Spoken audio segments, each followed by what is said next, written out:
तो fat loss को समझते हैं। देखिए, फैट लॉस को लोग बड़ा आसानी से ले लेते हैं कि फैट लॉस कोई आसान सी प्रक्रिया है और ये कोई भी कर लेगा। ऐसा नहीं है।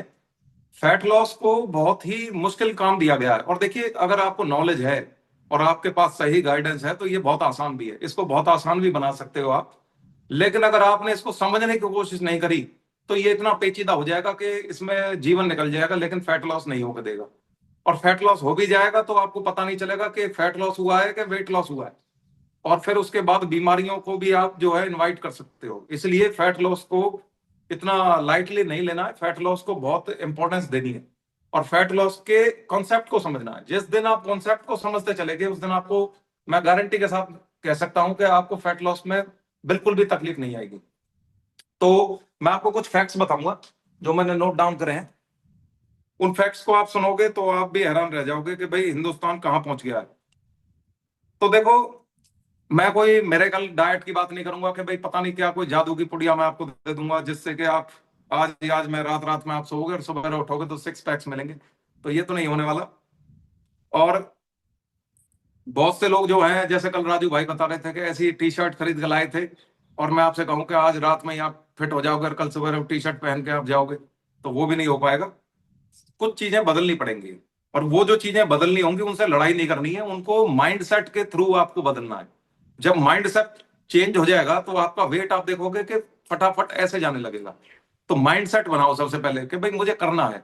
अब मैं कल कहीं गया था, ललित हमारे इसमें ग्रुप में जुड़े हुए हैं, उनके शॉप है और मैं उनके शॉप पे बैठा था तो कोई आया, बोला जी करना चाहता हूँ। लेकिन अगर उनसे कहते हैं कि सुबह उठ जाना, तो सुबह उठ जाने वाला फिर वो जो जोक कल दिनेश जी ने डाला था वही याद आ जाता है कि रजाई 9 बजे ही उतरती है फिर वो।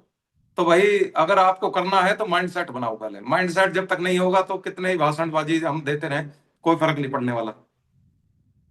देखो, फैट बढ़ता कैसे है पहले तो ये समझना पड़ेगा कि फैट ये आया कहां से, मेरे अंदर ये चर्बी है ये आई कहां से। तो कैलोरिक डेफिसिट और कैलोरिक सरप्लस, ये दो शब्द मैं आज आपको समझाऊंगा। सरप्लस का मतलब होता है कोई चीज ऐड करना, और डेफिसिट का मतलब होता है किसी चीज की कमी होना।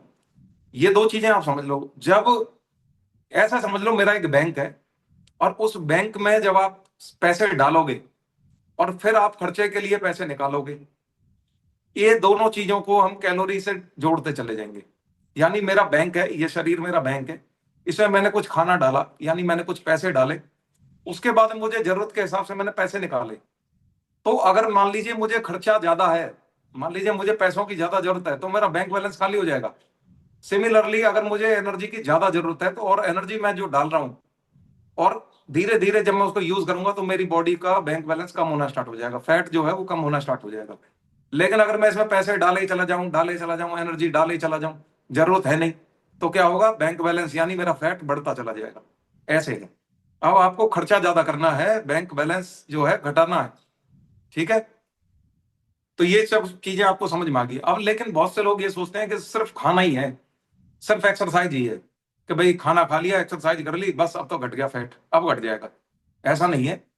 खाना एक पैरामीटर है, एक्सरसाइज एक पैरामीटर है, इसके अलावा और भी बहुत इंपॉर्टेंट चीजें हैं वो हम ध्यान नहीं देते, जिनको बोलते हैं जैसे हार्मोनल इम्बैलेंस। आपने सुना होगा थायराइड जिसका होता है उसका फैट एकदम बढ़ना स्टार्ट हो जाता है। तो थायराइड को हल्के में नहीं लेना चाहिए। थायराइड हो गया, इंसुलिन रेजिस्टेंस हो गया, स्ट्रेस हो गया, नींद ना लेना हो गया, पानी का ना पीना हो गया, ये सारे फैक्टर्स होते हैं जिससे हमारा फैट डिसाइड होता है कि घटेगा या नहीं घटेगा। आप क्रैश डाइट ले लो कितनी भी, आप देखोगे कि अगर आप प्रॉपर नींद नहीं लोगे तो नहीं घटेगा। तो सारी चीजें ऑप्टिमाइज करनी है। ठीक है, मैं आपको एक एग्जांपल देता हूं। एग्जांपल मैंने आपको दे दिया एटीएम वाला।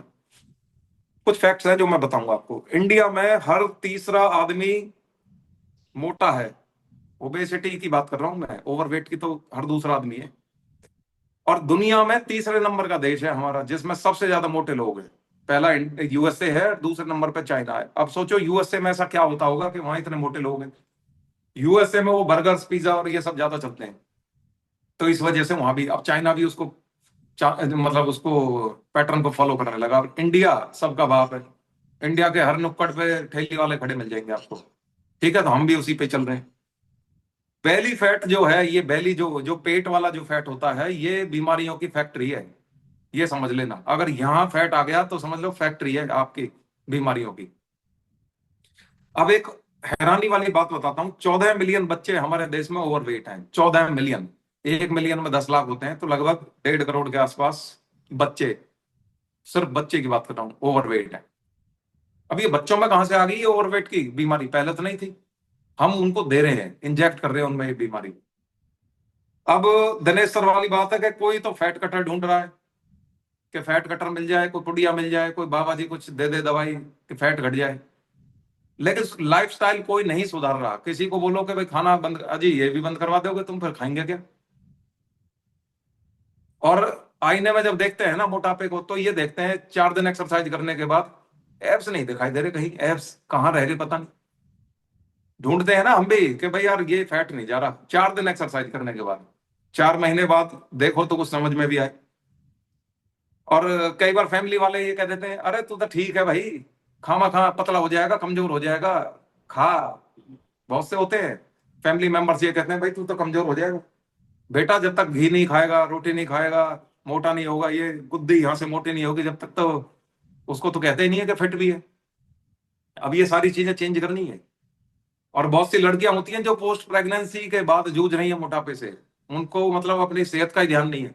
बस बच्चे पैदा हो गया उसके बाद उसी को ही बड़ा करने में लग जाते हैं, इसके लिए डाइपर्स लाओ, इसके लिए खाना लाओ, इसके लिए वो लाओ, इसके लिए मिल्क लाओ। अपना भी ख्याल रखो भाई। वो प्रो पोस्ट प्रेगनेंसी की जो मोटापे हैं ये पूरे जीवन भर दुख देंगे तुम्हें, अगर इसका ख्याल नहीं रखोगे तो। ठीक है, एक लाइफ तुम नर्चर कर रहे हो, लेकिन इसका मतलब ये नहीं होगा कि अपनी लाइफ के साथ आप कुछ भी करने दोगे। आपको अपनी लाइफ भी देखनी है, अपना लाइफ देखोगे और तभी तो उस बच्चे के साथ जी पाओगे। अगर मान लीजिए आप लाइफस्टाइल डिसीजेस में पहुंच गए, मेटाबॉलिक सिंड्रोम में पहुंच गए, और बच्चा जो है हेल्दी हो गया, ठीक है, अरे उसके साथ बिताने के लिए समय भी तो चाहिए। तो अपना ख्याल रखो सबसे पहले। और ये धीरे धीरे आपका कॉन्फिडेंस खा जाता है। आप देखना कभी भी जो मोटे बच्चे होते हैं या मोटे लोग होते हैं, उनका वर्क परफॉर्मेंस में फर्क पड़ जाता है। जब वो, भाई म्यूट कर लो जिसका भी अनम्यूट है, मैं कहूंगा सबसे, जिसका भी मेरे पास समय की दिक्कत रहेगी तो आप म्यूट कर लो अपने आप को। और लोग जो है 10 दिन जाकर रिजल्ट चाहिए सबको, उम्मीद नहीं टूटती कि बस आ जाए आज ही रिजल्ट। अरे भाई मेहनत तो करो। तो ये सारे फैक्ट्स थे। अब मैं आपको कैलोरी डेफिसिट वगैरह समझाऊंगा, तो थोड़ा समझना इसको। देखो जो तुम खा रहे हो, और ये हर, हम उसमें बात करते हैं, हम हर क्लास में बात करते हैं, हम जो हम खाना खाते हैं इसको 3 हिस्सों में तोड़ा जाता है, ध्यान से समझना। जो भी हम फूड खाएंगे, ठीक है, जो भी हमारा फूड होगा ये 3 हिस्सों में टूटेगा। पहला हिस्सा होता है, सबने सुना होगा इस मैक्रो न्यूट्रिएंट का नाम, प्रोटीन। दूसरा होता है कार्बोहाइड्रेट, और तीसरा होता है फैट। तो ये मेरा कार्ब्स, ये मेरा प्रोटीन, और ये हो गया मेरा फैट। अब देखो ये कार्ब्स प्रोटीन फैट को ज्यादा हम इसमें कॉम्प्लिकेट नहीं करेंगे, इसको थोड़ा सा आसान बनाने के लिए मैं आपको बता देता हूं कि जो चीज सफेद टाइप की दिखती है प्रोटीन को छोड़ के, जैसे आलू हो गया, चीनी होगी, ठीक है, दूध हो गया, ये लगभग हमारा कार्बोहाइड्रेट ही होता है। लगभग चीजें अमूमन कार्बोहाइड्रेट की श्रेणी में आती है। प्रोटीन हमारा बहुत ही कम देखने को मिलता है। प्रोटीन के कुछ सोर्स हैं, जैसे कि सोया हो गया, सोया के अलावा बेसन हो गया, ये, और हमारा प्रोटीन शेक हो गया, ये हमारे प्रोटीन के सोर्सेज होते हैं। और तीसरा एक और है, फैट कहते हैं जिसको। फैट जो है जैसे हमारा तेल हो गया, घी हो गया, कुछ ड्राई फ्रूट्स हो गए, इनमें हमारा फैट होता है। ये 3 चीजों के अलावा हमारा खाना इस दुनिया ने, कुदरत ने नहीं बनाया। तो जो भी कंपोजिशन आप देख लो खाने का, चाहे रोटी देख लो या कोई सब्जी देख लो या चावल देख लो, ये टूटेगा इन 3 चीजों में ही, प्रोटीन, कार्ब्स और फैट्स। लेकिन बॉडी को तीनों चाहिए। अगर मैं ये कहूँ आपको कार्ब्स नहीं चाहिए, सिर्फ प्रोटीन चाहिए, तो भी गलत होगा। और मैं ये कहूँ कार्ब्स नहीं चाहिए, प्रोटीन प्रोटीन चाहिए, वो भी गलत होगा। तो रिक्वायरमेंट इन तीनों की है। लेकिन इंडिया की जो डाइट है, खास तौर से इंडिया की मैं बात करूंगा, तो हमारी कार्ब रिच डाइट है। ये कार्बोहाइड्रेट भरे पड़े हैं, किसी भी खाने को उठा के देख लो, रोटी को देख लो, चावल को देख लो, चीनी को देख लो, दूध को देख लो, दही को देख लो, हर चीज में कार्ब भरे पड़े हैं। प्रोटीन ना के बराबर है। लेकिन बदकिस्मती से जब हमें प्रोटीन नहीं मिलेगा, हमें सबसे ज्यादा प्रॉब्लम होती है। क्योंकि कार्बोहाइड्रेट जो होते हैं ये सिर्फ एनर्जी प्रोवाइडर है, लेकिन प्रोटीन जो है ये बॉडी का बिल्डर है, ये बिल्डिंग ब्लॉक है। ये ईंट ईंट पत्थर से जैसे बिल्डिंग हम बनाते हैं, ये वो चीज है। अब मान के चलिए मैं एनर्जी तो दिए जा रहा हूँ बॉडी को, लेकिन बिल्डिंग ब्लॉक नहीं दे रहा, तो ये बॉडी क्या करेगी एनर्जी का? कुछ नहीं करेगी, उसको स्टोर करने लग जाएगी, लेकिन बॉडी टूटती रहेगी। अब जो टूटनी स्टार्ट हो जाए और साथ में मोटी भी होती जा रही है, तो इसी को वीकनेस कह देते हैं, फिर बीमारियां बन जाती हैं। प्रोटीन को बहुत ज्यादा तरजीह देनी है हमें, और किस्मत से हमारे पास हर्बल लाइफ का प्रोटीन अवेलेबल है, जिससे हमारी प्रोटीन पूरी हो जाती है। मैं डाइट चार्ट पर भी आऊंगा, उस दिन नागपाल जी कह रहे थे डाइट प्लान को समझने की, शायद उनको क्यूरियोसिटी थी, तो मैं उसको भी समझाऊंगा। पहले हम समझते हैं, ये तीन चीजों को हमने समझ लिया, कार्ब्स, प्रोटीन और ये फैट्स। कंपोजिशन इन तीनों का मिलकर बनना चाहिए खाने का, नहीं तो हमारा वीकनेस की तरफ हम जाएंगे। अब उस कंपोजिशन को हम जो कह देते हैं बैलेंस डाइट कहते हैं, इसको बैलेंस डाइट कहा जाता है, यानी सारी चीजें बैलेंस हैं। तो 40% अगर हमारा कार्ब हो गया और 40% ही हमारा प्रोटीन हो गया, कुछ लोग 30% भी कह देते हैं, वो वर्क एक्टिविटी लेवल पर डिपेंड करता है। अगर एक एथलीट है तो 40 चाहिए, बचा हुआ 20% जो है ये फैट्स से हम पूरा करेंगे। तो 40 40 80 + 20, 100% हमें एनर्जी मिल गई बॉडी को। इस 100% को अगर हम देते रहे और साथ में माइक्रो न्यूट्रिएंट्स देते रहे, जैसे कि वाइटामिन देते रहे, और उसके अलावा हमारे जो है और भी जो हमारे इंसुलिन को स्पाइक करने वाले कुछ कुछ चीजें होती हैं, कुछ तत्व होते हैं, कोबाल्ट हो गए, जिंक हो गए, ये जो चीजें होती है, केमिकल्स हो गए, ये हमें चाहिए। और इनको अगर आप देते रहोगे तो एक परफेक्ट बॉडी आपकी बनकर तैयार हो जाएगी। ठीक है, अब आपको ये चीज समझ में आ गई कि हमें देना क्या है। अब मैं ना थोड़ा सा अब मैं आपको मेटाबॉलिज्म की तरफ लेके जाऊंगा कि मेटाबॉलिज्म करेगा क्या इन तीन चीजों का। भाई हमने दे तो दी, अब होगा क्या? तो सेल्स के बारे में हम सब ने पढ़ा है कि भाई बॉडी में सेल्स होती हैं, हर जगह लाखों अरबों सेल्स ही सेल्स भरी पड़ी हैं पूरी बॉडी में। ठीक है भाई, सेल्स के अंदर एक माइटोकॉन्ड्रिया नाम की चीज होती है, अगर आपने सुनी हो, उसको बायोलॉजी में कहते हैं power house of the cell. अब power house of the cell उसको कहा गया है, किसी वजह से कहा गया है। अब देखिए, मैं पहले आपको मेटाबॉलिज्म की बात करूंगा और फिर इसको मैं सेल्स के साथ जोड़ूंगा। मेटाबॉलिज्म का मतलब क्या है? बहुत से लोग यहाँ पर बैठे हैं और वो सोचते रहते होंगे कि भाई रोज रोज Ajay Pal sir metabolism metabolism करते हैं कि मेटाबॉलिज्म फास्ट हो गया, मेटाबॉलिज्म स्लो हो गया। ये है क्या भला मेटाबॉलिज्म की? आज ये समझ लो, मेटाबॉलिज्म एक प्रक्रिया है हमारी बॉडी में, सबकी बॉडी में हो रही है। चाहे वो एक चिड़िया है, चाहे एक जानवर है, चाहे एक हाथी है, चाहे मैं हूं, चाहे कोई भी है, जो कुछ भी इस दुनिया में है वो मेटाबॉलिज्म पे जी रहा है। इस प्रक्रिया में होता क्या है कि जो हम खा रहे हैं, इसको जो हम एनर्जी में कन्वर्ट कर रहे हैं, ठीक है, इस प्रक्रिया को ही मेटाबॉलिज्म कह देते हैं। अब आपने देखा होगा, बहुत से लोग हंसेंगे इस बात पे कि देखे होंगे सूखे सूखे लोग होते हैं, पतले पतले, 10 रोटी खा जाते हैं और जबरदस्त एनर्जी उनमें आ जाती है, और जो ना मोटे होते ना कुछ होता, हम कह देते हैं इसका मेटाबॉलिज्म बड़ा फास्ट है यार। और एक मैं हूं, और भी कुछ लोग हैं, मधु जी हैं, और हमारे क्या नाम है, वंदना जी हैं, हम थोड़े मेटामॉर्फिक लोग हैं। यानी हमें अगर कोई पानी में एक थोड़ा सा कुछ इनो भी मिला के पिला देगा ना, तो हम कहेंगे यार फैट बढ़ गया, मोटे हो गए। तो हमारा मेटाबॉलिज्म स्लो है। समझ में आ गई आपको सारी बात कि मेटाबॉलिज्म स्लो और मेटाबॉलिज्म फास्ट ये क्या होता है? जितनी जल्दी एनर्जी कन्वर्ट कराएगा उसका उतनी जल्दी खाना खत्म हो जाएगा बॉडी से। जो जितना स्लोली स्लोली बॉडी में एनर्जी बनाएगा उसका पड़ा रहेगा खाना, वो पड़ा रहेगा ही फैट बनेगा आगे चल के। अब बॉडी टाइप जो है वो तो डीएनए ने डिसाइड कर रखी है, हम उसको चेंज नहीं कर सकते, मेटाबॉलिज्म को चेंज ज्यादा नहीं किया जा सकता। लेकिन कुछ चीजें ऐसी हैं जिनको करके हम उसको फास्ट स्लो कर सकते हैं। अब खाट में पड़ा रहे आदमी, ठीक है, रजाई ओढ़ के, और वो कुछ काम ही ना करे, तो मेटाबॉलिज्म चाहे एक्टोमॉर्फ हो, चाहे मेसोमॉर्फ हो, चाहे मेटामॉर्फ हो, सबका जो है स्लो हो जाएगा। लेकिन अगर आदमी एक्टिव है, फौज में भर्ती हो गया, मान लो मेरे जैसा मोटा आदमी फौज में भर्ती हो गया, तो फौजी उसको दौड़ा दौड़ा के उसका जो है मेटाबॉलिज्म पता नहीं कहाँ पहुंच जाएगा।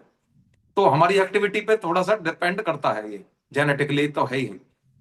अब मेटाबॉलिज्म जो है, ये मुझे पता लग गया भाई, जो मैंने खाया इसकी 3 तरह से एनर्जी बनती है, वो अभी मैं आपको बताऊंगा कैसे एनर्जी में कन्वर्ट होता है ये।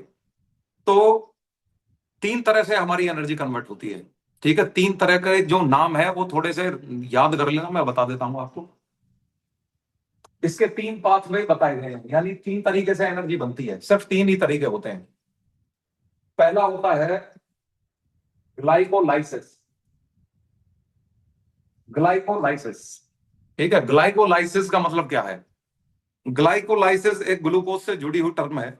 और ग्लाइकोलाइसिस को आप ऐसे समझो कि जब भी मैंने कुछ भी खाया, उसमें जो कार्बोहाइड्रेट आ रहे हैं और जो प्रोटीन आ रहा है, जो फैट आ रहा है, ये सारा कुछ सीधा जाएगा सेल्स के पास, हर सेल के पास जाएगा, और सेल के लेवल पे जाके ये कन्वर्ट होगा एनर्जी में। ग्लूकोज जो होगा वो ग्लूकोज हमारी, मैंने कई बार क्लास में बताया कि ग्लूकोज जो होगा ये जाएगा ये टूट टाट के। अगर आपने ग्लूकोज का फॉर्मूला देखा होगा, ग्लूकोज का फॉर्मूला क्या होता है? C12H22O6 O12। तो ये जो 12 कंपाउंड है कार्बन के, ये 12 कंपाउंड जो होते हैं कार्बन के, ये 2 हिस्सों में टूटते हैं, C6 और C6। ये जाके सीधा मेरे बैठ जाएंगे सेल के मुंह पे। तो सेल के पास जब ये पहुंच जाएंगे, साइटोप्लाज्म करके एक सेल के अंदर होता है, वहां जाके पहुंच जाएगा, वेट करेगा इंसुलिन का।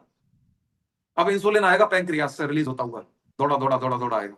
वो क्या करेगा, उसको सेल को बोलेगा भाई तूने ये न्यूट्रिशन आ गया, इसको ताले को खोला क्यों नहीं अभी तक? तो इंसुलिन उसको बोलेगा, चौकीदार है उसका वो, कि भाई जल्दी से ताला खोलो और इसको न्यूट्रिशन को अंदर आने दो। हमारा ग्लूकोज अंदर आया, सेल के अंदर आने के बाद माइटोकॉन्ड्रिया इफेक्ट में आ गया, उसने फटाफट उसको तोड़ के सारा का सारा ग्लूकोज में कन्वर्ट, एनर्जी में कन्वर्ट कर दिया। ये हमारा प्रोसीजर होता है जिसको ग्लाइकोलाइसिस कहते हैं। तो यानी कार्बोहाइड्रेट जब आप खा रहे हो, यानी फुल आप एनर्जी में हो, खाना पूरा मिल रहा है, बढ़िया एनर्जी आ रही है, ये हमारा ऐसे ऐसे मेटाबॉलिज्म का पहला पार्ट होता है। इसमें एक दिक्कत है, और सेल ने मान लो एनर्जी बना दी, उस सेल ने एनर्जी बना दी और उसने देखा कि भाई एनर्जी की जरूरत तो है इसको 1000 कैलोरी की है, और हमने बना दी 1200 कैलोरी। अब ये सेल क्या करेगी, इस 200 कैलोरी को कहीं फेंकेगी नहीं।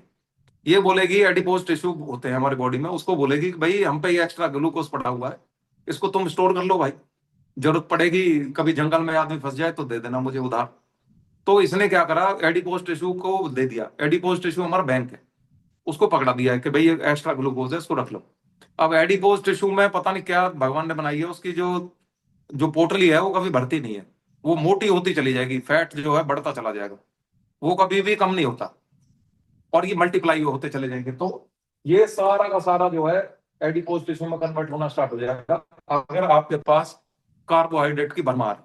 अब मैं कहता हूं दूसरी चीज, अगर मान लीजिए मुझे कार्ब्स मिलने बंद हो जाए, सबसे बड़ी प्रॉब्लम कहाँ आएगी कि बॉडी को एनर्जी रेडीमेड मिलती है कार्बोहाइड्रेट से। रेडीमेड एनर्जी है, मतलब चीनी खाई, चीनी में कार्बोहाइड्रेट होते हैं, आलू खाया, फटाफट एनर्जी मिल गई। लेकिन ब्रेन जो है, जो 20% एनर्जी कंज्यूम कर रहा है, ये वेट नहीं करेगा आपके कार्बोहाइड्रेट का या किसी का, इसको तो चाहिए ग्लूकोज, चाहे कहीं से भी ला के दो। अब इसको कार्बोहाइड्रेट मिलने बंद हो गए, मान लीजिए हमने कार्बोहाइड्रेट खाना ही बंद कर दिया, किसी ने कहा भाई कि आप डाइट ही मत लो, आप कार्बोहाइड्रेट बंद कर दो। अब बॉडी को तो एनर्जी चाहिए कहीं से भी जाए। अब आपने सेकंड जो होता है हमारा, जिसको बोलते हैं ग्लूकोनियोजेनेसिस, ग्लूकोनियोजेनेसिस, ये स्टार्ट करा दिया। अब ग्लूकोनियोजेनेसिस का मतलब क्या है ग्लूकोज ही, लेकिन इसमें एक फर्क है, इसमें ग्लूकोज नहीं मिला अभी मुझे कहीं से भी, यानी कहीं से कार्बोहाइड्रेट नहीं मिला। अब बॉडी क्या करेगी, बॉडी देखेगी भाई कहीं से ग्लूकोज आए, नहीं आ रहा कहीं से भी, तो ग्लूकोज बनाएगी। अब बॉडी, अच्छा हाँ, ये बहुत हैरानी की बात है कि बॉडी खाना बाहर से नहीं मिलता है तो खाना बनाती है, खुद से बनाती है।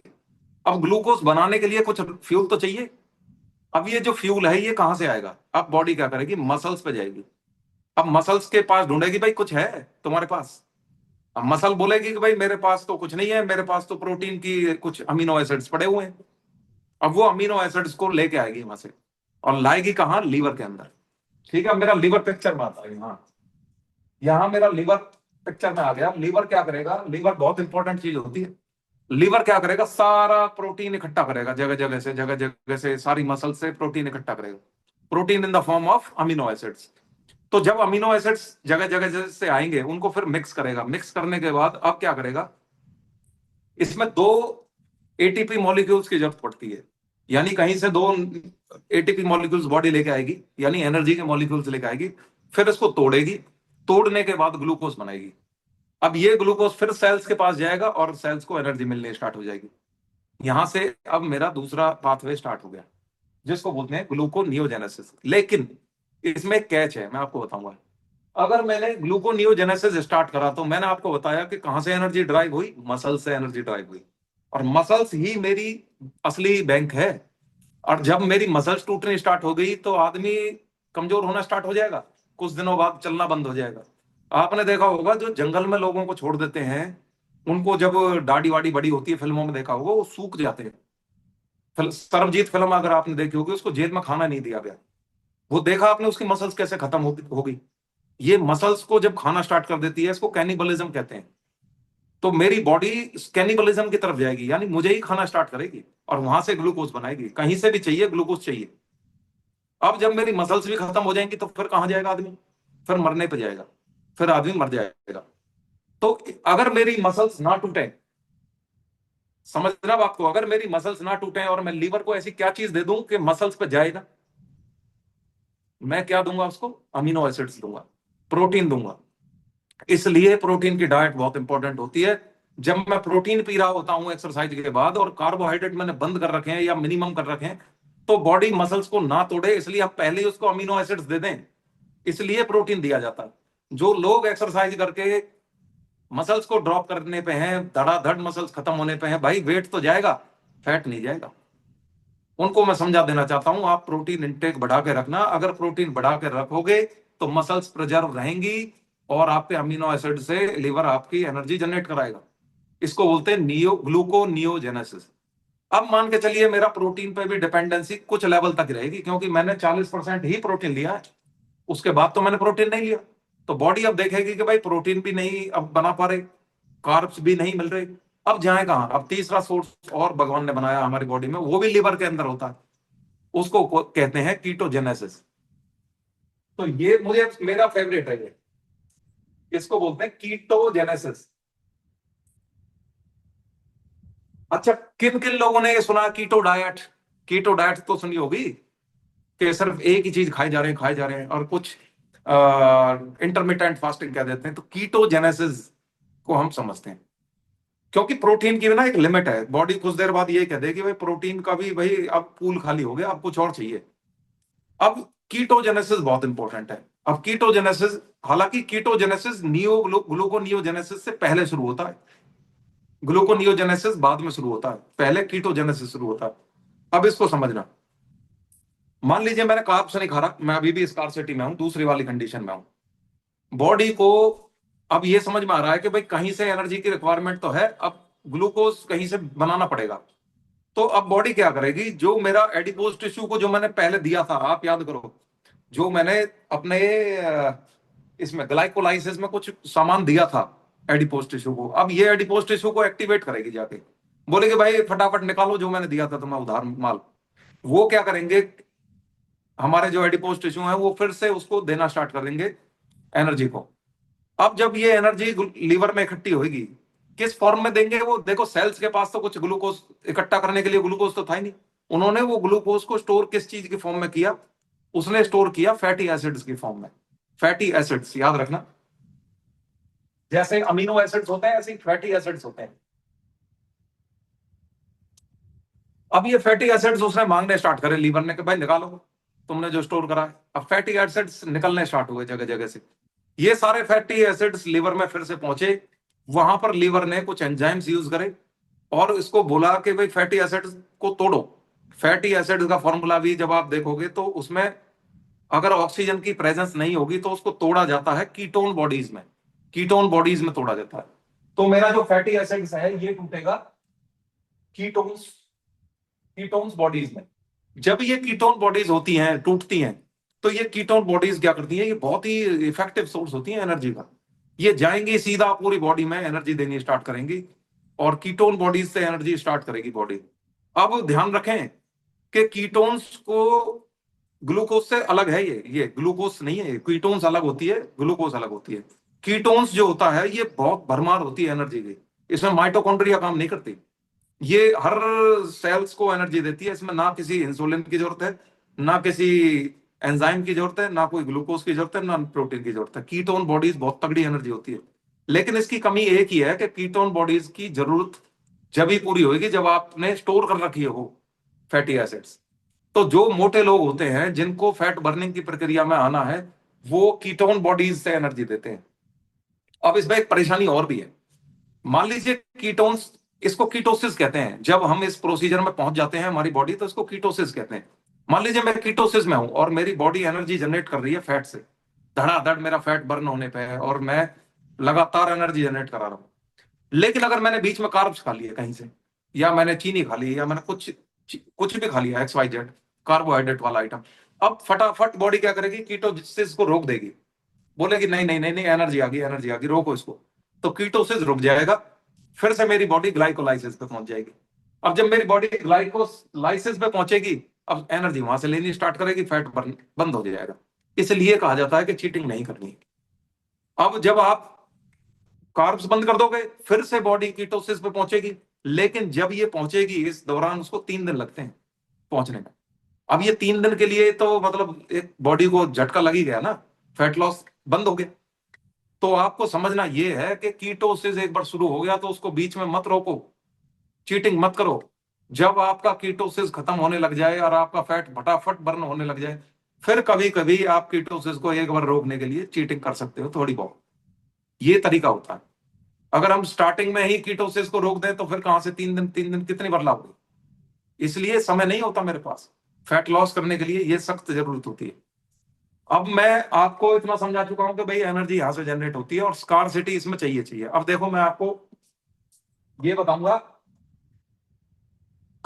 कि इस पहली वाली कंडीशन में तो हमने खूब कार्ब खाए, लेकिन कीटोजेनेसिस में हमने कार्ब्स वगैरह नहीं खाए। अब इसको कैसे समझते हैं, कार्ब्स नहीं खाने हमें। मेरा जो फूड है इसमें कैलोरीज होती है। अब मैं कैलोरीज को अगर शॉर्टेज में अगर मैं बात करूं तो मेरी बॉडी जो होती है ये कुछ कैलोरीज को बर्न भी करती है। ठीक है, बर्न जो करेगी इसको ऐसे समझना है, TEE। TEE का मतलब है total energy expenditure. Total energy expenditure का मतलब ये हो गया कि मैंने, मेरा खर्चा है ये। ठीक है, अब मैं बैंक पे फिर से चलता हूं तो मेरा जो बैंक है उसमें BMR नाम का एक शब्द होता है, BMR। BMR का मतलब है बेसल मेटाबॉलिक रेट, यानी मेरी सैलरी है ये, मुझे मेरी बॉडी सैलरी देती है, कुछ फिक्स तनख्वाह देती है जो चेंज नहीं होने वाली है, बेसिक पे है ये BMR। अब इस पे कुछ नीट नीट हम कहते हैं इसको, NEAT non exercise activity thermogenesis, यानी मैं चल रहा हूं फिर रहा हूं उसको नीट कहते हैं। BMR हो गया जैसे मैं सो रहा हूं, खाना खा रहा हूं, या सांस ले रहा हूं, हार्ट बीट हो रहा है, BMR को मैं चेंज नहीं कर सकता, इसलिए इसको बेसिक पे कहा गया है कि ये बेसिक सैलरी है मेरी। जो नीट हो गया ये मेरा ओवर टाइम हो गया, एक तरह से मैंने कुछ भी एक्स्ट्रा काम किया तो ओवर टाइम में कर रहा हूं, इसकी मुझे मजदूरी अलग से मिल रही है, तो नीट मुझे अलग से मिल रही। इसके बाद फिर तीसरी होती है फिजिकल एक्टिविटी। अगर आपने फिजिकल एक्टिविटी कर दी तो ये और बोनस हो गया आपके लिए कि भाई कुछ और एक्स्ट्रा काम कर दिया तो फिजिकल एक्टिविटी होगी, तो इसको ये दे दिया। एक होता है TEF, ये होता है tax, thermic effect of food, यानी खाना खा रहे हो तो भाई उसको पचाने में भी कुछ एनर्जी चाहिए बॉडी की, तो इसको TEF कहते हैं। यानी मैंने अगर प्रोटीन पचाना है तो प्रोटीन को पचाने के लिए मैंने कहा था कुछ ATP मॉलिक्यूल्स की जरूरत पड़ेगी, तो वो ATP मॉलिक्यूल्स मेरा टैक्स हो गया, यानी मुझ पे एक्स्ट्रा लोड आ गया कहीं से, ये आपका TEF हो गया। इन चारों चीजों को मिलाकर आपका टोटल एनर्जी एक्सपेंडिचर निकल जाएगा, भाई मुझे कितनी एनर्जी की जरूरत है। अमूमन एक आदमी की 2000 कैलोरी की रिक्वायरमेंट होती है, ऐसा मान लेते हैं। अगर 2000 कैलोरी की रिक्वायरमेंट है और मुझे कीटोजेनेसिस में जाना है तो मुझे इसमें से करीब करीब करीब 10% कैलोरी की डेफिसिट कम से कम रखनी पड़ेगी। 10 से ज्यादा ही रखो, 20% रख लेते हैं मान ले। तो 20% अगर मैंने 400 कैलोरी को माइनस करा इसमें से, तो मैं 1600 कैलोरी की डाइट लूंगा। जब मैं 1600 कैलोरी की डाइट लूंगा तो आप समझना बात को, उसमें जो प्रोटीन का पार्ट होगा वो तो ग्लूकोनियोजेनेसिस कराएगा, कार्ब्स का जो पार्ट होगा वो ग्लाइकोलाइसिस कराएगा। बची हुई जो मेरी एनर्जी की रिक्वायरमेंट है वो कहां से पूरी होगी, कीटोसिस से पूरी होगी, क्योंकि चाहिए बॉडी को 2000 ही। तो ये 2000 कैलोरी कहां से आएगी, वो कीटोसिस से आएंगी। अब समझना कीटोसिस शुरू हो गया बॉडी में, ये 400 कैलोरी मुझे वहां से आई। अब ये 400 कैलोरी की जो शॉर्टेज रही मेरी बॉडी में, ठीक है, इसको गुना करो। अब मैं आपको अगर किलो के हिसाब से समझाऊं तो 1 किलो अगर आपको घटाना है अपनी बॉडी में से तो 5500 कैलोरी की शॉर्टेज होनी चाहिए। ठीक है, तो लगभग अगर मैंने 400 कैलोरी शॉर्टेज रखी अपने डाइट प्लान में, तो 15 चौका 60, यानी 14 दिन में मेरा लगभग 1 किलो घट जाएगा। 14 दिन में 1 किलो घट जाएगा, 14 डेज में। और अगर मैं इसको 30 दिन में बात करूं तो लगभग 2 से ढाई 3 किलो के आसपास घट जाना चाहिए। ठीक है, अगर 400 कैलोरी की शॉर्टेज रखता हूं तो 3 किलो अगर मेरा महीने में जाएगा, और 10 किलो कम करना है तो 3 3 9, यानी 3 महीने में आप 10 किलो कम कर पाओगे। अगर मैं इस शॉर्टेज को बढ़ा दूं, 400 कैलोरी की शॉर्टेज को अगर मैं बढ़ा दूं, तो आप ज्यादा से ज्यादा 500 600 बढ़ा दोगे, तो 600 बढ़ाओगे तो ये हो जाएगा 10 6 के 60, यानी 9 दिन में आपका 1 किलो जाएगा। आप 9 3 या 27, यानी 4 किलो आपका एक महीने में जाएगा, लगभग 3.5 4 किलो के आसपास एक महीने में जाएगा। ये ही फॉर्मूला होता है। लेकिन एक प्रॉब्लम आती है कि जब आप इसको बहुत ज्यादा घटाने लग जाओगे, अब मान लीजिए मैं 1000 कैलोरी की डाइट लेना स्टार्ट कर दूं, रिक्वायरमेंट है 2000 की, तो कायदे के हिसाब से तो 1000 की शॉर्टेज होगी। अब 1000 की शॉर्टेज होगी तो 5 दिन में 1 किलो घटेगा ऐसे तो। लेकिन दिक्कत क्या आती है इसका, ऐसा करने से जो मेरा ये डेल्टा होता है, यानी करंट वेट, करंट वेट और डिजायर्ड वेट, तो स्मॉल डब्ल्यू ये बिग डब्ल्यू, जो इनका बीच का डिफरेंस होता है इसको डेल्टा डब्ल्यू कहते हैं। जितना ज्यादा ये डेल्टा डब्ल्यू होगा, यानी रिक्वायर्ड रेट और करंट वेट के बीच का जो डिफरेंस होगा, अगर ये बहुत ज्यादा मैंने रख दिया तो मेरा बॉडी समझ जाएगी मेटाबॉलिज्म को स्लो करेगी। वो मेटाबॉलिज्म मैंने बताया कि वो एनर्जी कन्वर्जन को स्लो कर देगी, कीटोसिस को स्लो कर देगी, ग्लाइकोलाइसिस को स्लो कर देगी, कि धीरे धीरे बनाओ यार एनर्जी, कुछ दिक्कत है। तो वो जब धीरे धीरे बनेगी तो होगा क्या, मेरी बॉडी 1200 1300 कैलोरी जो मैं ले रहा हूं उसी पे ले आएगी मुझे, कि भाई ये 1200 कैलोरी के लाए की डाइट ले रहा है, इसी पे ले आओ इसको। तो जब 1200 कैलोरी पे आ जाएगी तो फिर आप देखोगे कि आपका वेट वेट घटना बंद हो जाएगा। इसलिए ये कहा जाता है कि एक सेफ डेल्टा रखो, जिससे कि वेट भी घटता रहे, समय तो ज्यादा लगेगा लेकिन आपका डेल्टा नहीं, ये क्या बोलते हैं आपका, ये ये आपका पिरामिड है ये सेफ रहेगा, यानी कि आपका प्लेटियो जल्दी हिट नहीं करेगा। तो प्लेटियो हिट ना करे और वेट भी बढ़िया तरीके से गिर जाए तो समय लगाओ, और हेल्दी डाइट लो, थोड़ा कम कैलोरी डेफिसिट रखो, बहुत ज्यादा मत रखो।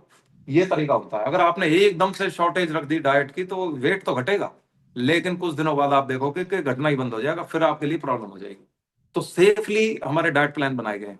तो देखोगे पहला डाइट प्लान है उसमें डिटॉक्स है, दूसरा डाइट प्लान है उसमें आप देखोगे कि कैलोरी डेफिशिएंसी लगभग 2200 की अगर रिक्वायरमेंट है तो 2000 की कैलोरी की है, रोटी भी है उसमें शाम के समय।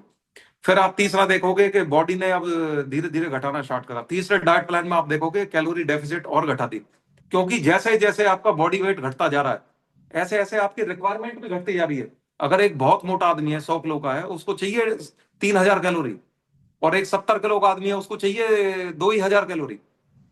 तो ये 1000 कैलोरी आप काटते जा रहे हो, इसलिए कट रही है क्योंकि आपका वेट भी तो कम होता जा रहा है। जो एक्स्ट्रा सेल्स मेरी बॉडी से भागती जा रही हैं, इनको एनर्जी की रिक्वायरमेंट थी, अब मेरी सेल्स हो गई कम तो एनर्जी भी कम चाहिए। अब एनर्जी कम चाहिए तो मुझे डाइट तो मेरी वही चलती जा रही है, ऐसे तो फिर मेरा डेल्टा जो है धीरे धीरे धीरे धीरे रिक्वायर्ड पे आ जाएगा। इसलिए डाइट को भी कम करते चले जाना है। फिर आप देखोगे लास्ट वाला जो फ्लोर प्लान है वो आपका केवल 1200 कैलोरी का डाइट प्लान है, यानी उस समय पे आपकी बॉडी 1700 1800 कैलोरी पे आ चुकी होगी मेंटेनेंस कैलोरीज। तो आप देखोगे 600 कैलोरीज की जो शॉर्टेज है, वो 600 कैलोरी की शॉर्टेज फिर लास्ट में जाके आपका डेल्टा आएगा, फिर आपका वेट डाउन होना बंद हो जाएगा। ठीक है, वही आपका आइडियल वेट होता है। यहां पर आके आपकी फिटनेस अचीव हो जाती है, शुरुआत हो जाती है फिटनेस की। फिर आप उसको मेंटेन कराओ, मेंटेनेंस कैलोरीज, यानी जो 1700 कैलोरी मेंटेनेंस थी, फिर आपका मेंटेनेंस कैलोरी का डाइट चलेगा। फिर आप देखोगे कि ना तो आपका वेट बढ़ेगा ना घटेगा, ना बॉडी में क्रेविंग्स उठेंगी। क्रेविंग्स क्यों नहीं उठेंगी? क्योंकि प्रोटीन ले रहे हो। जहां आपने प्रोटीन डाइट छोड़ी वहीं आपका जो है मसल्स खानी स्टार्ट करेगी बॉडी।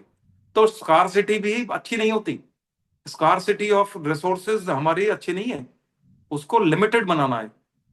धीरे धीरे धीरे धीरे धीरे धीरे जब कुछ दिन हमारा बैलेंस हो जाए, फिर उसके बाद सिर्फ प्रोटीन इंटेक बढ़ाओ, अदर सोर्सेज ढूंढो। ये तरीका होता है फैट लॉस करने का।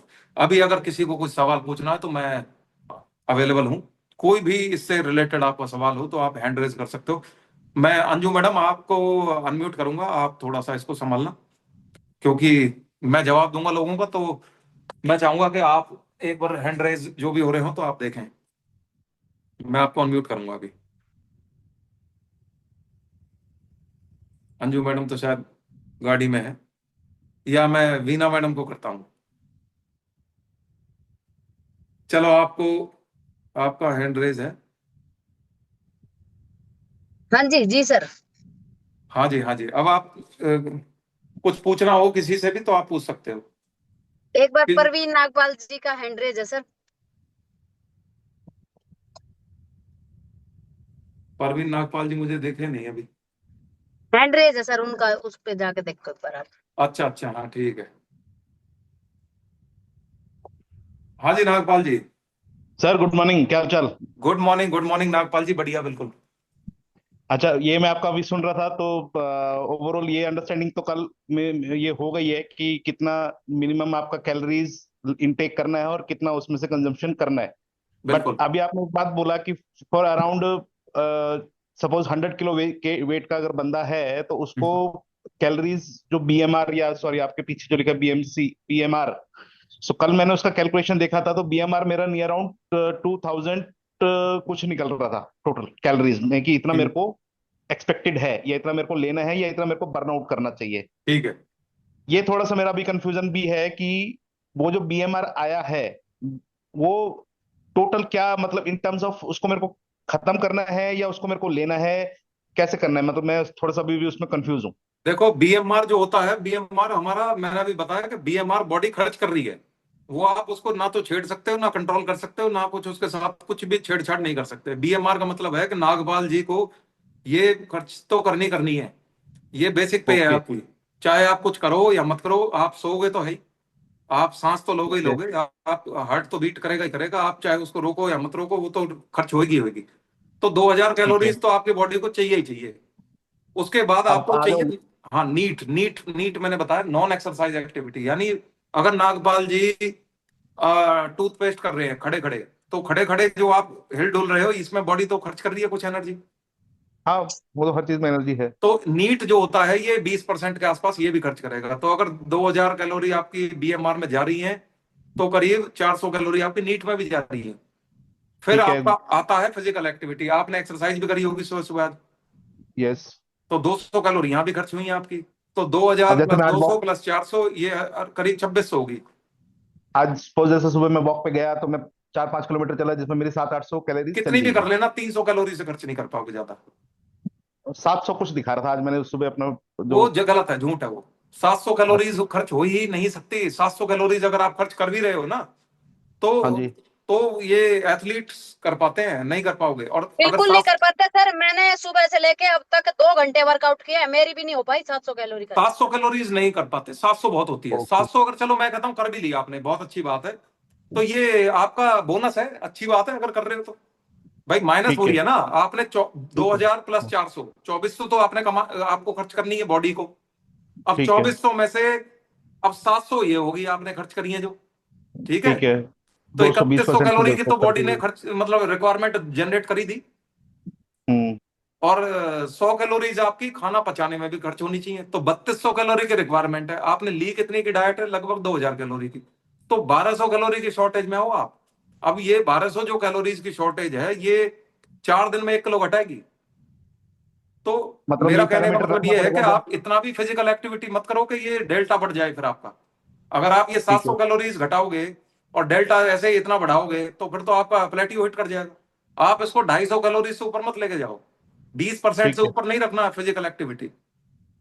ओके। तो वो जो एक मतलब। हम सुन रहे थे, योगा वाले भाई साहब थे, वो एक्सपायर कर गए, एक हाँ। न्यूज में आई थी। वो यस इतनी ज्यादा यस। कैलोरीज बर्न कर रहे थे कि उनकी ग्लूकोनियोजेनेसिस ने भी जवाब दे दिया, ग्लाइकोलाइसिस ने भी जवाब दे दिया, कीटोजेनेसिस ने भी जवाब दे दिया। फिर तो बॉडी मरेगी भाई, क्योंकि जब ठीक है। ब्रेन को ग्लूकोज चाहिए, ग्लूकोज मिल नहीं रहा, तीनों मैंने पाथवे बताया आपको, किसी भी पाथवे से ग्लूकोज नहीं मिल रहा, तो मरेगा ही वो, चाहे योगा करे, चाहे दौड़ लगाए, चाहे कुछ भी करे। आपको पीए जो है, ये मेरा पीए इतना ज्यादा नहीं बढ़ाना है। देखो, ये आप ठीक है। कंट्रोल कर सकते हो, ये नीट आप कंट्रोल कर सकते हो। आप बैठ जाओ, खड़े खड़े एक्सरसाइज कर लो, इसको ऑप्टिमाइज कर लो आप, अच्छी चीज है। फिजिकल एक्टिविटी भी अच्छी चीज है, लेकिन ओवर फिजिकल एक्टिविटी नहीं रखनी है। ठीक है। बीएमआर आपका बॉडी तो अपने आप ले लेगा, वो आपको कुछ नहीं करना तो है। तो कंक्लूजन कंक्लूजन यही है कि जो मेरा मान लो सपोज बीएमआर आ रहा है, उसमें से मैं जितनी डेफिशिएंसी कर सकता हूँ उतनी मेरे को करनी है, ताकि मैं नहीं उसमें नहीं नहीं, कैलोरीज कम आप से समझ कम। ही नहीं पाए अभी, बीएमआर को छेड़ ही नहीं सकते, वो तो आप नहीं, कुछ कर छेड़ ही नहीं नहीं रहा हूँ। सकते, भूल जाओ उसे। आई एम नॉट सेइंग कि मैं उसको छेड़ रहा हूँ। मैं ये कहना चाह रहा हूँ कि मैं जितनी कैलोरीज या जितना कैलोरीज कम लूंगा, फॉर एग्जाम्पल, उतना मेरे को वो वेट लॉस करने में एक एक हेल्प करेगा। जहां मेरा बीएमआर तो जितना चाहिए चाहिए, उसके बिल्कुल अलावा मैं उसमें से जितना कम करता जाऊंगा वो खाने की कोशिश करूंगा। ये कहना बिल्कुल चाह रहा हूँ। बिल्कुल बिल्कुल, आप ऑप्टिमाइज कर लो बाकी चीजों को, आप जो चीजें ऑप्टिमाइज करोगे। और कैलोरीज मैं ये भी नहीं कहूंगा कि आपसे बहुत ही कम कर दो, अगर आप बहुत कम करोगे तो डेल्टा ज्यादा हो जाएगा, डेल्टा ज्यादा होगा तो आपका मेटाबॉलिज्म जो है वो स्लो हो जाएगा। तो आपको बीएमआर के हिसाब से, नीट के हिसाब से, फिजिकल एक्टिविटी के हिसाब से करीब 10% 20% कैलोरी डेफिशिएंसी होनी चाहिए। तो आप अगर 2000 कैलोरी की डाइट लोगे, 2800 कैलोरी की रिक्वायरमेंट है, तो अच्छी है वो डाइट, उससे ज्यादा नीचे ठीक है। मत जाना। ठीक है। गॉट तो इट। आप जब अब 800 कैलोरी की शॉर्टेज में रहोगे डेली, जो आपका डाइट प्लान है हाँ, वो 800 कैलोरी की शॉर्टेज का है, मैं बता देता हूँ आपको। तो जब आज 800, जब हाँ, जो मेरे पास आज के वक्त में डाइट प्लान है वो कितनी कैलोरी शॉर्टेज का है? आपका कौन सा वाला डाइट प्लान चल रहा है, पहला, दूसरा, तीसरा? दिनेश, वही मॉर्निंग वाला जो चल रहा है बेसिक है सर, वो सर, एक basic basic basic. Basic. Basic चल रहा है, उसमें 2000 कैलोरी का डाइट प्लान है वो। 800 कैलोरी की ठीक। शॉर्टेज है, तो 800 कैलोरी के हिसाब से 8 6 48, 6 7 दिन में आपका 1 किलो जाएगा। तो 5 किलो एक महीने में जाना चाहिए, 7 पंजे 35, लगभग 35 राजपाल दिन जी, में पांच अभी किलो स्टार्ट जाएगा। कर दिया क्या आपने डाइट चार्ट? हाँ जी, मैंने डाइट चार्ट कल से स्टार्ट आपके कर दिया सवालों मैंने। के जवाब आज मिल गए होंगे, आप जो है हाँ हाँ। अगर इसको फॉलो करते जाओगे तो 35 दिन में आपका 5 किलो शॉर्ट होगा ही होगा, वेट लॉस होगा ही होगा। लेकिन अगर नहीं नहीं, आपने मैंने इसको अजय जी, डाइट प्लान के साथ अजय जी से छेड़छाड़ भी करी, बात। डाइट प्लान के साथ आपने अगर छेड़छाड़ करी, तो वो 800 की कैलोरी की डेफिशिएंसी के बजाय फिर वो 600 की रह जाएगी। फिर आपका फेट लॉस नहीं नहीं, 5500 को भाग करोगे प्रॉपर 600 से, फिर वो 9 दिन में जाके 1 किलो घटेगा। नहीं, मैं प्रॉपर अभी डाइट जो प्लान मेरे को दे रखा है उसके अकॉर्डिंग ही चल रहा हूँ मैं। उसमें कोई भी चेंजेस नहीं कर रहा हूँ। बहुत बढ़िया। तो रिजल्ट आना चाहिए, देखते हैं। हाँ, तो ठीक है, आपको थैंक यू। समझ में आ गया, सारा क्लियर हो गया? हाँ जी, आ गया, क्लियर हो गया, ये thank you very much. Mathematics है, ये नहीं नहीं, मैथमेटिक्स है। ठीक है, समझ में आ गया। ठीक है, थैंक यू। और किसी का नागपाल सवाल जी, हो आज तो? सुबह से लेके शाम तक जो भी आप डाइट खाओगे, आप उसकी फोटो भेजोगे मेरे को, ठीक है मैडम, श्योर, सुबह से शाम जरूर। तक। ठीक बीना है, मैडम को श्योर जी, हम श्योर। अनम्यूट करते हैं। अभी जी, वीना वीना ठीक है, शेखावत थैंक को यू। एक बार। Thank you. जी, गुड मॉर्निंग मैम। नमस्कार सभी को, good morning everyone. Sir, education बहुत कमाल की है, पूरी जानकारी मिल गई है। सर, मेरा एक क्वेश्चन है कि आजकल जैसे समर स्टार्ट हो गए हैं, तो चाहे बच्चा है चाहे बड़ा है, जैसे आपने बताया कि हमारी बॉडी खुद ही फूड प्रोवाइड करती है, अगर आप नहीं दे रहे हैं तो बॉडी अपने आप से फूड प्रोड्यूस करेगी। तो सर, मेरा एक क्वेश्चन ये है कि जैसे बच्चे स्कूल जाते हैं, घर से कुछ खा के जा रहे हैं, मेरी नेबर है तो उनका बच्चा हेल्दी है और डाइट भी अच्छी लेता है, लेकिन जैसे ही असेंबली हुई वो बेहोश हो जाता है हम्म, या चक्कर आते हैं बच्चे को। तो सर, मैं ये जानना चाह रही हूँ कि बॉडी खुद प्रोड्यूस कर रही है फूड, फिर भी वो बच्चा अच्छे से उसने डिनर किया है, सुबह वो दूध पी के गया है, लेकिन फिर बिल्कुल भी उसे बिल्कुल। चक्कर आ रही है या बेहोश क्यों अच्छा हुआ? सवाल है, समझ बहुत में नहीं बढ़िया आ रही है सवाल सर। है, बहुत बढ़िया मजेदार सवाल है, मैं आपको इसका जवाब देता हूँ। मैंने आपको एक चीज बताई कि अगर आपका ग्लाइकोलाइसिस इनफ नहीं है, तो फिर बॉडी जाएगी मेरी कीटोसिस पे, और कीटोसिस पे जाने के लिए जी, 3 दिन लगते हैं। बताई थी मैंने अभी एक बात ये। हाँ तो जी, हाँ जी, 3 दिन 3 दिन के लगेंगे। दौरान जो है एनर्जी कहाँ से आएगी? इसलिए आपको जो है ना वो बॉडी की वीकनेस आएगी, 3 दिन में क्रेविंग्स भी उठेंगी, उथल पुथल मचेगी बहुत ज्यादा। और उस टाइम पे बॉडी, अब बच्चा जो होता है शरारत ज्यादा करता है, कूदता है, उछलता है, पढ़ाई भी करता है, जी, तो 20% तो ब्रेन ही खा जाता है एनर्जी। अब ग्लूकोज को थोड़ी देर के लिए ना डिप आएगा, जबरदस्त डिप आएगा ग्लूकोज में। तो उस जी, टाइम जी, पे उसको वो ग्लूकोज मिल नहीं रहा है, कीटोन्स अभी रेडी नहीं हुआ है। तो बच्चे की जो बॉडी है ना, ये मेटाबॉलिज्म बहुत फास्ट होता है, उसका बहुत जल्दी ग्लाइकोलाइसिस खत्म होगा। और कीटोजेनेसिस शुरू होने में अब बच्चे को मैं कहूँ कि कीटोजेनेसिस करे, तो ये भी अच्छी चीज नहीं है। इसलिए उसको तो कार्ब्स देते रहना है, उसको एनर्जी की रिक्वायरमेंट ज्यादा है, उसका मेटाबॉलिज्म हम सबसे 3 गुना फास्ट है। इसलिए बच्चे को जी, आपको सोचना नहीं है, उसको ग्लाइकोलाइसिस कराते रहो, उसको कीटोजेनेसिस की जरूरत नहीं है। कीटोजेनेसिस की जरूरत होती है 20 साल के बाद वाले लोगों को, जिनका फैट एक्स्ट्रा बढ़ गया है। बच्चे को तो पहले अगर उसका फैट बढ़ा हुआ है, तो इसका मतलब यह है या तो जेनेटिक है, या उसको थायराइड है, या फिर तीसरी चीज ये हो सकती है कि उसको आप जंक फूड ज्यादा खिला रहे हो। अगर आप उसके डाइट को पहले से ही ठीक रखोगे, प्रोटीन इंटेक रखोगे पूरी, और उसको कार्ब्स देते रहो, क्योंकि ग्रोथ हो रही है बॉडी में, ग्रोथ में ज्यादा चाहिए एनर्जी, इसलिए वो क्रैश हो जाएगी उसकी बॉडी। अगर वो लंच ब्रेकफास्ट के बीच में और लंच के बीच में जो ट्रांजिशन है वहां ग्लूकोज नहीं मिला तो वो क्रैश हो जाएगी बॉडी उसकी। इसलिए बच्चे को तो बिल्कुल हाई कैलोरी की डाइट देनी। ये सतवीर जी की और बच्चे की कंपैरिजन में बहुत फर्क है। हाँ, जी इनका मेटाबॉलिज्म ग्रोथ वगैरह नहीं हो रही है, तो मेटाबॉलिज्म पे बॉडी चल रही है, उसका तो वही सब कुछ एनर्जी पे है, हर सेकंड में उसको एनर्जी चाहिए। इसलिए मैं बच्चों से यही कहूंगा कि जो भी बच्चे सुन रहे हो उनको ब्रेकफास्ट स्किप मत कराना कभी भी। और ब्रेकफास्ट में भी अच्छे जो ब्रेकफास्ट होते हैं, सीरियल्स होते हैं, ब्रेड नहीं देना।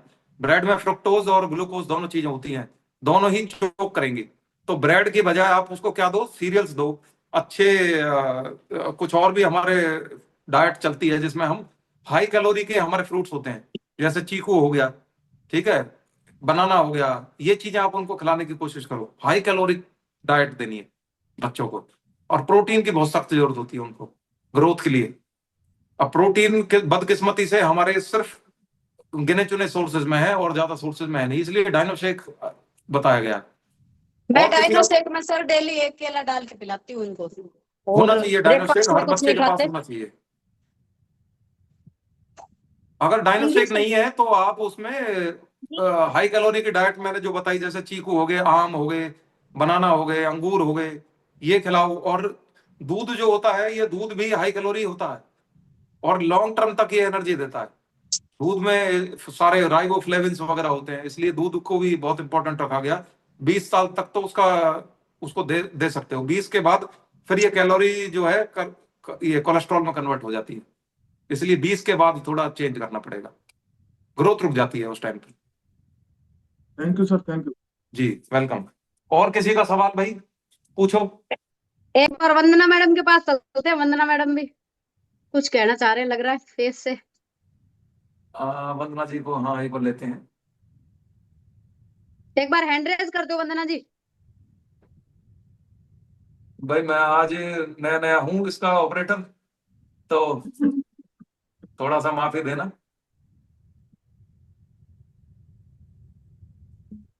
जी वंदना जी, आप अनम्यूट हैं आप। Good morning sir, good morning good everyone. Morning ma'am. पहले तो मैं बताऊंगी आज की अंजू मैडम की एक्सरसाइज बहुत जबरदस्त थी। 1 मिनट भी हमें टाइम नहीं दिया कि हम अपना एयर फ्रेश ले सके, और बहुत आज मैंने प्रॉपर उनका जो जो वो स्टेप कर रहे थे फॉलो किया है, तो बहुत पसीने आया और बहुत मजा आई। और आज के एजुकेशन के बारे में तो बहुत लाजवाब थी। मेरे जो क्वेश्चन थे वो जो नागपाल जी थे वो जो पूछ रहे थे ना, उससे मेरे क्लियर डाउट हो गए। मे बी बीएमआर के लेकर ही मेरा क्वेश्चन था कि हम जो है कैसे, मैंने ट्राई किया था, कैलकुलेट किया था, लेकिन मेरा अभी वो बोल रहे थे कि जैसे उन्होंने चेक किया था कि उनका 700 समथिंग कैलोरीज उन्होंने बर्न करी। इसी टाइप मैंने भी ऐप डाउनलोड किया था और वो भी रॉन्ग ही बताता था, मैं ये बताना चाह रही थी। और आपकी एजुकेशन ने आज मुझे क्लियर कर दिया है कि कैलोरीज कैसे लेनी है अपने बीएमआर के रिगार्डिंग। तो बहुत अच्छी एजुकेशन थी sir, thank you so much. Thank you, thank you. आप अपना डाइट प्लान से स्टिक रहेंगे तो कुछ भी कैलकुलेशन की जरूरत नहीं है। ये ऑलरेडी मेरा कोई भी बिल्कुल। डाइट प्लान 2000 कैलोरी से ऊपर का है नहीं। तो जैसे जैसे आप आइडियल वेट पे आते जाओगे, आपका डाइट प्लान जो है वो ऑलरेडी कैलोरी डेफिसिट में लेता जाएगा आपको। लास्ट में जाके जब आप देखोगे, जो पांचवा छठा मेरा जो डाइट प्लान है वो बिल्कुल आपको 1500-1200 कैलोरी का डाइट प्लान है। वो सीधा आपको 1700 कैलोरी की रिक्वायरमेंट होती है उस टाइम पे, जहां तक मुझे पता है, क्योंकि 3 महीने में मेरी बॉडी आइडियल वेट पे आ जाती है। अब आइडियल वेट पे 1700-1800 लेडी के लिए और 2200 कैलोरी जेंट्स के लिए लगभग आमतौर पर ऑन एन एवरेज जरूरत होती है। फिर मेरा ये डाइट प्लान बहुत बखूबी काम करता है। और फिर फिजिकल एक्टिविटी आप देखोगे कि आपकी ऑप्टिमाइज होती चली जाएगी। और ये 45 मिनट का वर्कआउट जो है, इससे ज्यादा ओवर ट्रेनिंग नहीं करनी है, बहुत है, मिनी मोर देन सफिशिएंट है। इसलिए 20% इसको कहा गया, क्योंकि आप हिसाब लगा लो, बीएमआर 60%, नीट जो हो गया 20%, 60 और 20 80, 10% मेरा थर्मिक इफेक्ट ऑफ फूड 90, बचा क्या 10%। तो आप फिजिकल एक्टिविटी इसलिए 10% से 20% के बीच में होती है। बीएमआर किसी का 60 की जगह 50 में हो जाता है। तो हम क्या करते हैं, पीए पे ही ध्यान देते रहते हैं कि भाई यही सब कुछ है। भाई ये सब कुछ नहीं है, ये 20% है। इसलिए 20% बिल्कुल। ही रिजल्ट मिलेगा इसका। 20% पे तुम कुछ भी कर लो। मैं कहता हूँ पूरी दुनिया की दौड़ लगा लेना, आप अमेरिका चले जाना, दौड़ लगाते लगाते आप नहीं कर पाओगे जब तक मेरा बीएमआर, टीईएफ और नीट जो है ये ऑप्टिमाइज नहीं होगा। इसमें इस पे फोकस करो, इस पे फोकस करो, ऑप्टिमाइज करने का। नीट पे फोकस करो। मीटिंग कर रहे हो तो खड़े खड़े बात करो, बोलो किसी को कि भाई खड़े खड़े बात करेंगे, आओ चलो। रिसेस में हम इधर उधर टहलते रहते हैं, उसमें बात करो, बैठे क्यों रहना। फोन पे बात कर रहे हो तो टहलते हुए बात करो। कोई भी काम कर रहे हो उसे एक्सरसाइज एक्टिविटी में बढ़ाओ। ठीक है, तो ये चीजें हमें अपनानी है अपनी लाइफ में। तो अब और किसी का कोई सवाल है तो आप पूछ दिनेश सकते हो। दिनेश सर का, सर दिनेश सर का हाँ, हैंड मैं रेज है। दिनेश सर को लेता हूँ, एक मिनट। दिनेश सर कहाँ है? हैंड रेज करो दिनेश सर। हाँ, दिख गए। दिनेश सर यमुनानगर है आज। मोदी जी आ रहे हैं, उनकी ड्यूटी लगी हुई है सर। हाँ, दिनेश सर गुड आप अपना मॉर्निंग। सवाल पूछो।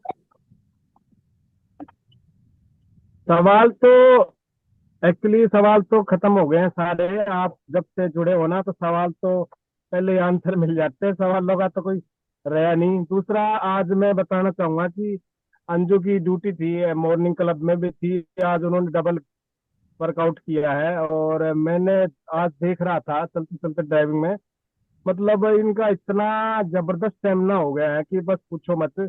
तो और दूसरा, आज की सेशन की बात करें तो मेरी कई डाउट थे, वो डाउट बिल्कुल क्लियर हो गए हैं कि चक्कर क्या होता है कि लोगों का वेट तक क्यों होता है। मेरे ये समझ में नहीं आ रहा था कि वो डेल्टा और उसका मैं आपने सारा अच्छी तरह मैं आंसर समझ गया हूँ।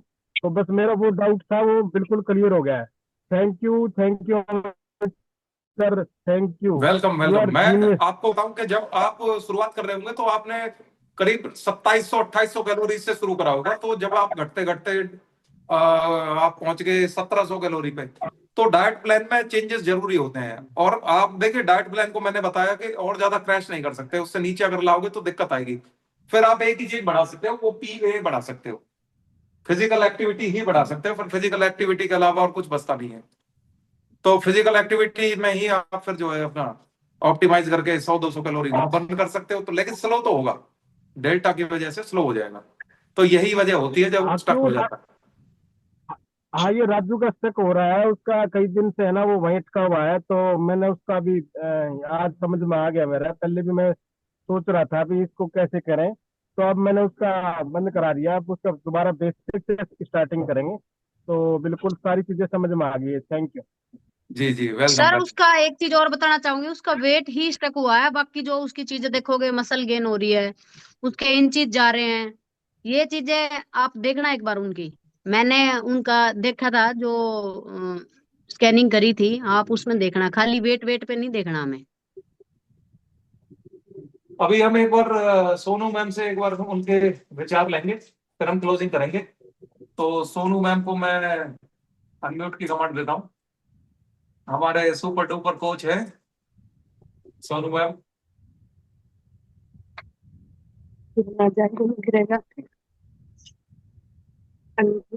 हाँ, सभी को नमस्कार। आवाज नमस्ते दीदी। आवाज आ रही है भैया? हाँ जी, आ रही है जी आ रही है, आ रही है। बोलिए। सभी को नमस्कार। मेरा नाम सोनू है। देखिए, आज तो सबसे पहले वर्कआउट बहुत बढ़िया था अंजू जी का।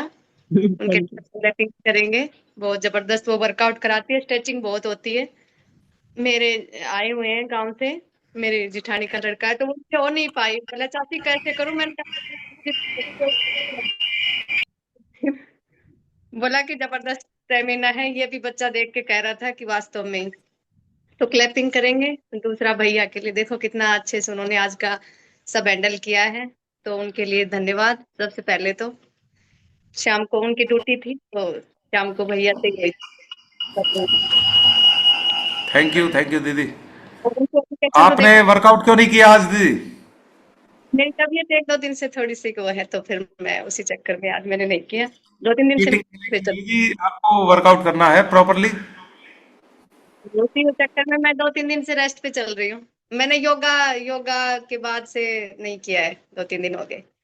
हाँ, जी तो फिर आज इन्होंने किया है, ये आ रहा था इन्होंने किया। बाकी ये देख के कह रहा था चाची बड़ा मुश्किल है। मैंने कहा हो जाएगा एक दिन में तो नहीं होगा, लेकिन एक दिन तो ऐसा ही करेगा।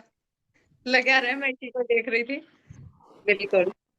तो मैं करूंगी 1-2 दिन बाद, जैसे ही थोड़ी तबीयत से ठीक हो जाएगी तो मैं कंटिन्यू करूंगी। उसी चक्कर में मैंने 2-3 दिन से ड्रॉप कर रखा है। तो एजुकेशन बहुत बढ़िया थी भैया की। देखिए ये हमेशा से ही इतनी अच्छी नॉलेज हमारे सबके लिए इकट्ठी करके जी लाते हैं, और उनके पास नॉलेज रहती है। तो बहुत बढ़िया, बहुत अच्छा चला है सेशन, और अच्छा लगा। मैंने आज देखा ही है, लगभग देखा ही है, बीच इसमें 1-2 काम ही किए हैं, बाकी मैंने देखा है सारा। तो thank you. Thank you thank you. तो कोई अपनी कोई बात कहना चाहे तो आप हैंड रेज कर सकते हैं। सतवीर जी से एक बार बात करेंगे, फिर उसके बाद हम, ये हमारे सबसे जो है हंसमुख चेहरे हैं हमारे, हाँ सर, तो इनसे नमस्कार अगर सभी बात को। नहीं बनती है तो हमारा मन नहीं लगता। सभी को नमस्कार, गुड मॉर्निंग। बहुत ही अच्छा दिन है सर। आज खैर मैंने वर्कआउट तो नहीं किया, लेकिन आपकी शिक्षा सुनी है सर। बहुत ही जबरदस्त आपने बताया, बहुत ही जबरदस्त, काफी कुछ समझ में आ गया sir. Thank you. Thank you thank you. तो वर्कआउट क्यों नहीं किया आज आपने? वर्कआउट सर, आज मेरी ड्यूटी थी सुबह, एक बार मैं जाके थाने में वापिस आ गया। साइकिल रैली थी आज सर। कोई बात नहीं, आज आपने अपना जो पीए है फिजिकल एक्टिविटी, उसका आपका बोनस नहीं मिलेगा आज आपको। लेकिन आपको डाइट जो है वो ध्यान रखनी है, डाइट में आप प्रोटीन की कमी मत होने देना, क्योंकि आपकी देखिए एक कमी आती है, मैं सभी को बताऊंगा। आपने ऐसे लोग देखे होंगे जिनका वेट तो चला जाता है, वो 100 से 70 पे पहुंच जाते हैं, लेकिन देखने में ऐसे ही दिखते हैं वो। आप कभी नोटिस करना, वो दिखने में ऐसे ही लगेंगे, मोटे मोटे से थुलथुली सी बॉडी रहेगी, लेकिन वेट घटता जाएगा। ये इसकी वजह पता क्या होती है? इसकी वजह ये होती है वो ग्लूकोनियोजेनेसिस में, कैनिबलिज्म में चले गए, यानी बॉडी बॉडी मसल्स को खाना स्टार्ट कर रही है, प्रोटीन नहीं दे रहे हो आप उसको। आप प्रॉपर प्रोटीन देते रहो, ग्लूकोनियोजेनेसिस में जाने ही मत दो, कीटोसिस में रहो बस। जब कीटोसिस में रहोगे तो देखोगे थुलथुला फैट खत्म होता जाएगा और मसल्स निकल के आएंगी और प्रिजर्व्ड रहेंगी। मसल जो बनाई होती है ना, ये आसानी से नहीं बनती है, मसल्स में सबसे ज्यादा समय लगता है। और जब आप मसल्स ही खोदोगे तो वेट तो लॉस हो जाएगा, फिर बाद में पछताओगे, फिर कहोगे भाई ये लुक्स तो अच्छी नहीं आ रही यार, कैसे करूं। फिर दोबारा घुसोगे मसल की इंडस्ट्री में, फिर जिम जाओगे, रेजिस्टेंस ट्रेनिंग करोगे, फिर प्रोटीन लोगे, फिर बढ़ाओगे इनको। तो भाई ये कोई समझदारी नहीं है। आप मसल्स को बचा लो पहले ही, आप प्रोटीन का पहले इंटेक बढ़ा कर रख लो, तो जाएगी तो सही, थोड़ी मसल्स ग्लूकोनियोजेनेसिस में जाती हैं, लेकिन इतनी नहीं जाएंगी जितनी मतलब धड़ल्ले से जो जा रही है। कल मैं किसी से बात कर रहा था, हमारे ग्रुप के हैं, उनकी मसल्स खत्म होने पे हैं, तो मैं उनको समझा रहा था भाई प्रोटीन लो, प्रोटीन की कमी अगर रहेगी तो फिर ऐसी होगा। तो आप, सर कितनी होनी चाहिए महिलाओं की मसल्स? नहीं मैं परसेंटेज की फॉर्म में नहीं जानता ज्यादा, मैं तुम्हें सच बताऊं, मैं तो ये जानता हूं कि देखने में सुंदर होना चाहिए, देखने में बढ़िया होना चाहिए। परसेंटेज की और इनकी फॉर्म में तो बेकार है बात करनी। आपको मसल्स बना के रखो, दिखनी चाहिए, सुंदर दिखनी चाहिए बॉडी, हष्ट पुष्ट मेरे जो है मसल्स दिखने चाहिए। ऐसा नहीं लगना चाहिए कि रबड़ की तरह वो हिल रहे हैं हाथ पैर। हाँ, वो सेल्यूलाइट नहीं होना चाहिए। कहाँ है जो मैडम की आवाज कहीं कहीं से आती है बीच बीच में, तो इनको जी लेते हैं। सर, यही हूँ मैं सर, यही हूँ। हाँ जी हाँ जी। तो मसल्स का आपको बहुत शौक है, मैंने बात करी थी एक बार आपसे। तो मसल्स बिल्कुल के सर। लिए सबसे, देखिए मसल्स और फैट लॉस दो अलग अलग चीजें हैं। मसल्स का एक ही तरीका है बनाने का, और कोई तरीका नहीं होता। मसल्स का बनाने का तरीका होता है रेजिस्टेंस ट्रेनिंग, यानी इसको रेजिस्टेंस प्रोवाइड करो। मसल को ये पता लगना चाहिए कि स्ट्रेस आ रहा है, कहीं से दिक्कत है कोई। जब मैं डंबल की एक्सरसाइज करता हूं तो डंबल की जब मैं एक्सरसाइज करूंगा, ये मसल मेरी टूटेगी। टूटेगी का मतलब है कि इस पे फाइबर्स पे प्रॉब्लम आएगी कोई, कि भाई स्ट्रेस आया है बाहर से। अब मैंने प्रोटीन से उसको रिपेयर किया, तो रिपेयर करेंगे वो मसल, रिपेयर होके मोटी होगी। मैंने अगले दिन गया, सेम डंबल में 10 ग्राम ऐड करा, 50 ग्राम ऐड करा, मैंने फिर वो एक्सरसाइज करी, फिर से टूटी। फिर मैंने प्रोटीन लिया, रिपेयर करी, तो ये लेयर पे लेयर पे लेयर चढ़ती चली जाएगी। फिर आप देखोगे कि ये प्रोटीन की जो इंटेक बढ़ाएंगे तो ये मसल स्ट्रांग दिखाई देगी। इसी को ही हम मसल्स बनना कह देते हैं, और कोई चीज नहीं है। जो जिम में जाके एक ही हल्के वर्कआउट करते रहते हैं, उनकी मसल्स कभी नहीं बनती। मसल्स बनती है हैवी वर्कआउट से, मसल पे लोड आना चाहिए। भाई पिछले वर्कआउट से वो टूट चुकी जितनी टूटनी थी। अब वही वर्कआउट आप करोगे मसल को तो लगेगा कि कुछ हल्का फुल्का ही वर्कआउट चल रहा है। पूरी मसल का फाइबर वो टूटेगी जब जब उस पर स्ट्रेस आएगा, एक्स्ट्रा स्ट्रेस आएगा। एक्स्ट्रा स्ट्रेस दो, तोड़ो, रिपेयर करो, तोड़ो, रिपेयर करो, तोड़ो, रिपेयर करो, ये चलता रहेगा। फिर लेयर पे लेयर चढ़ती चली जाएगी। फिर देखोगे एक जबरदस्त बॉडी है। सत्य जी हंस रहे हैं। फिर वो आती है निकल के बढ़िया बॉडी। तो आपको रेजिस्टेंस बढ़ाना है, बॉडी वेट बिल्कुल सर, हो इसी पे जाता है। काम कर रही हूँ मैं। अब मुझे मसल ही बढ़ानी है। 1-1.5 महीने बाद देखेंगे जबरदस्त बॉडी। हाँ जी हाँ, मैं भी 25 तारीख को जा रहा हूँ एकांतवास में, कहीं किसी कंट्री में। वहां मैं मसल ही बनाने जा रहा हूँ। सर तो 2 मंथ की छुट्टी लगा दी है, अब 2 महीने में मसल ही गेन करनी है। हाँ जी, मसल गेन करो बढ़िया तरीके से। उससे ज्यादा इंपॉर्टेंट है मसल गवाओ मत। जी। मैं यही कहूंगा, गवाओ मत। चलो बनानी अलग चीज। एक बार सर आपके आपके कोच साहब का हैंड रेज है। मेरे कोच सर कपिल जी, कपिल जी का हैंड रेज है। कपिल जी को लाते हैं। कपिल जी, हाँ, ये मेरे कोच हैं। इनकी मसल मैंने बनवाई है पर। आज मेरी ड्यूटी लगी हुई थी तो मैं एक्सरसाइज नहीं कर पाया, उसके लिए सॉरी। तो कपिल जी मसल्स के बारे में बताओ।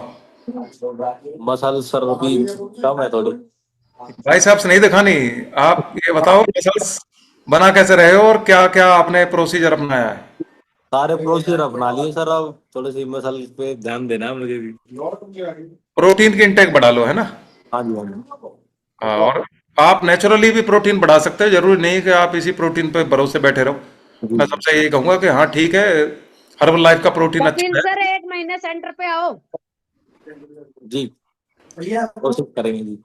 तो आप अपने भी ये प्रोटीन के कुछ इंटेक्स हैं जो आप अपने ले सकते हो। यानी कि जैसे मैंने बताया था सतवीर जी को, हमारे चीले होते हैं। चीले में 22 ग्राम प्रोटीन होता है, तो आप उसको भी इंटेक बढ़ा सकते हो। शाम के समय एक आधा चीला खा सकते हो। अगर डाइट प्लान आपका बना है, उसमें चने बताए होंगे सर ने, तो चने के साथ साथ आप ये भी ले सकते हो। उसमें बढ़िया प्रोटीन मिलता है। पनीर में भी होता है, लेकिन भाई कैलोरी बजट भी मेंटेन करना। ये आइडियल वेट पे जब पहुंच जाओ जब करनी है ये चीजें। आइडियल वेट वालों के लिए ये, बाकी मत सुन लेना। नागपाल जी आप बड़े सुनते हो ऐसी चीजें। और सतवीर सर आपको भी नहीं लेनी, ये आइडियल वेट वालों के लिए। नागपाल जी चीले ही बेचने लग जाओ आज से। बहुत अच्छी थी, अच्छा लगा। बहुत सारी चीजें कैलोरी के बारे में सीखने को मिला। हाँ जी हाँ जी।